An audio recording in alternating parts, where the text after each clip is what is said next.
Um homem trabalhou a vida inteira como frentista e zelador. Usava roupas velhas, simples, muitas vezes presas com alfinetes. Vivia como qualquer pessoa comum. Mas quando ele morreu, descobriram algo inacreditável. Ele tinha mais de 8 milhões de dólares. E o mais chocante, ninguém fazia ideia. Hoje eu vou te contar a história de Ronald Read, um zelador de uma pequena cidade nos Estados Unidos que conseguiu construir uma fortuna gigantesca, sem salário alto, sem estudos sofisticados e sem chamar atenção. E mais importante, o que você pode aprender com isso? Para entender essa história, a gente precisa voltar lá no começo. Ronald cresceu em uma área rural, em uma família extremamente pobre. Estamos falando de um nível de pobreza onde ter um carro era praticamente impossível. Mesmo assim, ele foi o primeiro da família a terminar o ensino médio. Depois disso, serviu na guerra, voltou para casa e começou a trabalhar. Por 25 anos, foi frentista de posto. Depois virou zelador em uma loja, trabalho simples, salário comum, nada de extraordinário. Ele nunca ganhou muito dinheiro, nunca teve status, nunca viveu uma vida de luxo, pelo contrário. Ele morava em uma casa simples, dirigia um carro velho, aquecia a casa com lenha e continuava cortando madeira mesmo com mais de 90 anos. As roupas, velhas, muitas vezes remendadas. O café da manhã, o mais barato possível. Muitas vezes as pessoas pagavam a conta dele achando que ele era pobre, mas tinha um detalhe que ninguém via. Todos os meses, sem falhar, Ronald fazia uma coisa: ele investia. Se ele ganhava dinheiro, ele investia a maior parte.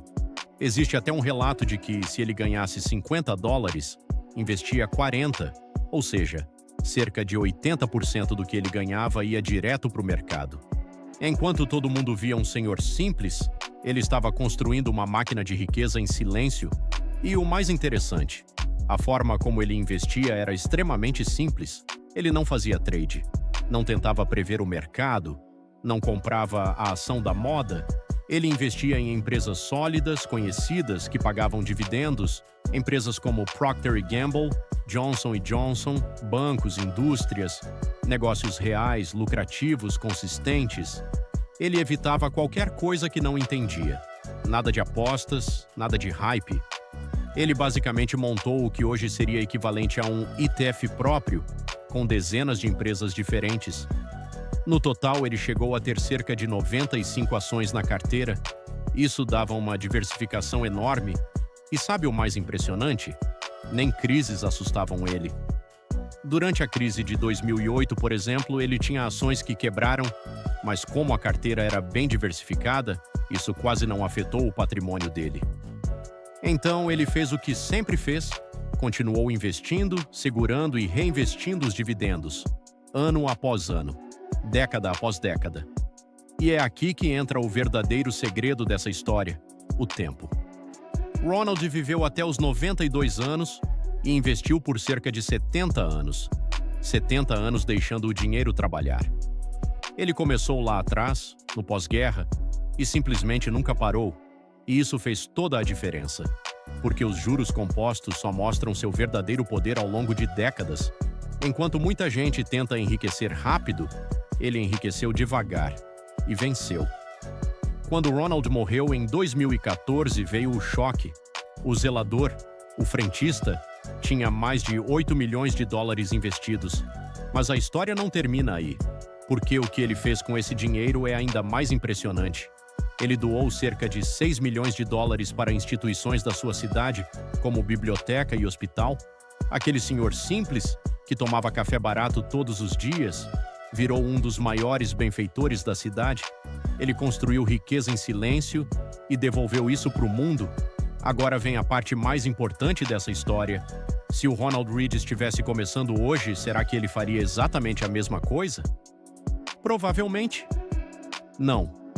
Porque hoje existe uma forma muito mais simples de fazer exatamente o que ele fez: os ETFs.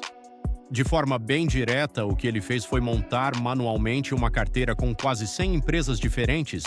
Ele diversificou entre bancos, indústrias, empresas de consumo, tudo isso sozinho, escolhendo ação por ação. Hoje, você consegue fazer isso com um único investimento. Por exemplo, quando você compra um ETF como o VOO ou IVV, você está automaticamente investindo nas maiores empresas dos Estados Unidos. Ou seja, o que o Ronald levou décadas para montar, você monta em segundos e com muito menos esforço. E aqui está o ponto que quase ninguém entende. O Ronald não ficou rico porque escolheu ações específicas, ele ficou rico porque investiu constantemente, diversificou, reinvestiu dividendos e, principalmente, deu tempo ao tempo. E isso é exatamente o que os ETFs fazem por você. Eles tiram a necessidade de escolher ações, reduzem erros e permitem que você simplesmente acompanhe o mercado. Essa filosofia foi popularizada por John C. Bogle, o criador dos fundos de índice.